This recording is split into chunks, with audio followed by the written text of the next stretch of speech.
गांव के किनारे एक छोटा सा घर था।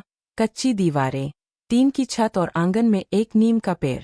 उसी घर में रामदास और सीता अपने दो बच्चों नागेंद्र और अंजू के साथ रहते थे। घर गरीब जरूर था, लेकिन उस घर में प्यार की कमी नहीं थी।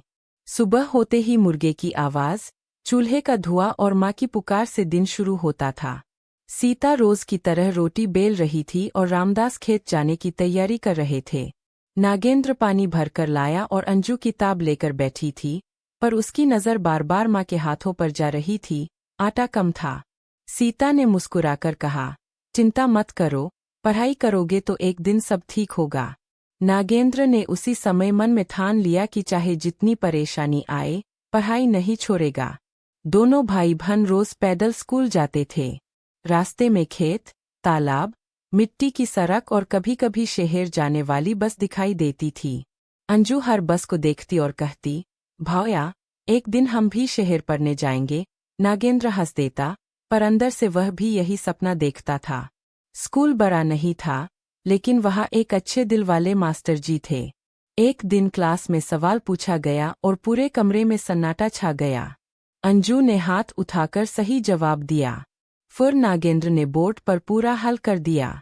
मास्टर जी की आंखों में चमक आ गई। उन्होंने कहा, तुम दोनों में आग है, बस हालात कमजोर है।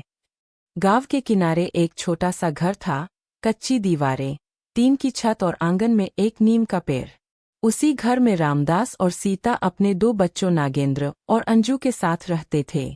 घर गरीब जरूर था, लेकिन उस घर में प्यार की कमी नहीं थी।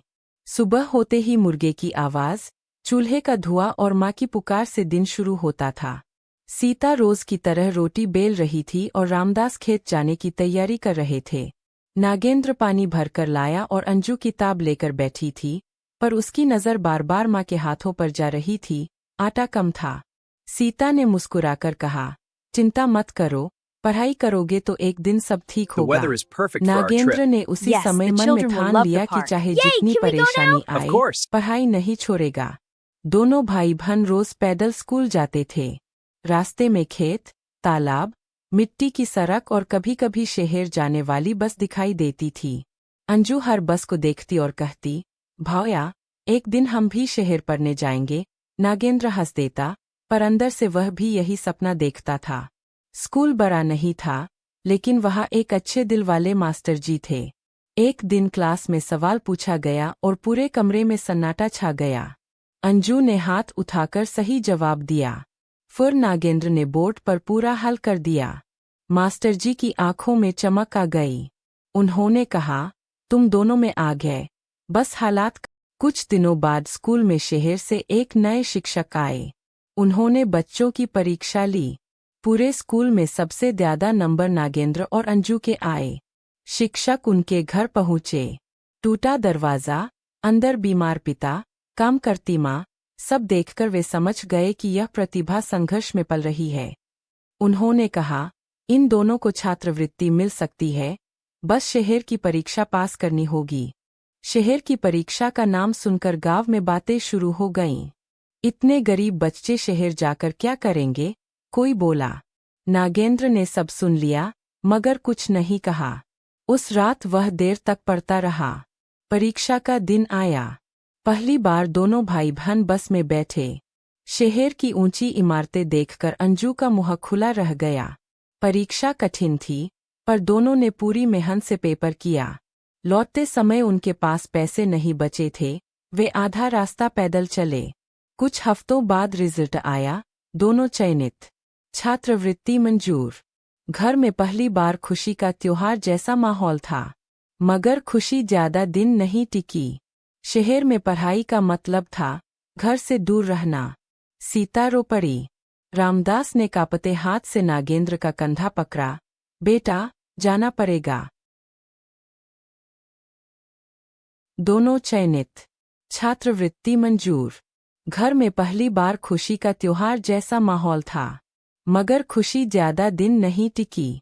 शहर में पढ़ाई का मतलब था घर से दूर रहना। सीता रो पड़ी। रामदास ने कांपते हाथ से नागेंद्र का कंधा पकड़ा। बेटा, जाना पड़ेगा। शहर का जीवन आसान नहीं था।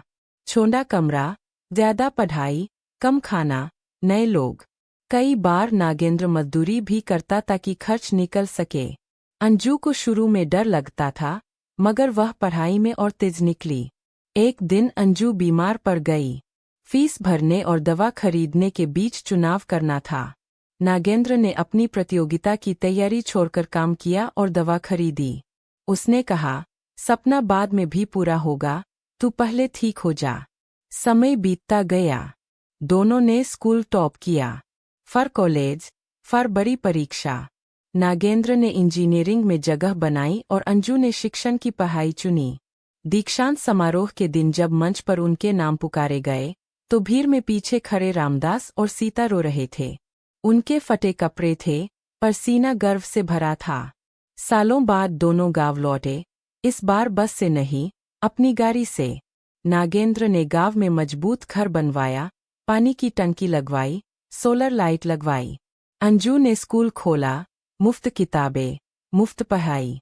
वही बच्चे जो कभी हंसते थे, अब अपने बच्चों का एडमिशन कराने लाइन में खड़े थे। उद्घाटन के दिन अंजू ने कहा, गरीबी गलती नहीं होती, हार मान लेना गलती होती है। नागेंद्र ने पिता का हाथ पकड़कर फीता कटवाया। नीम के पेड़ के नीचे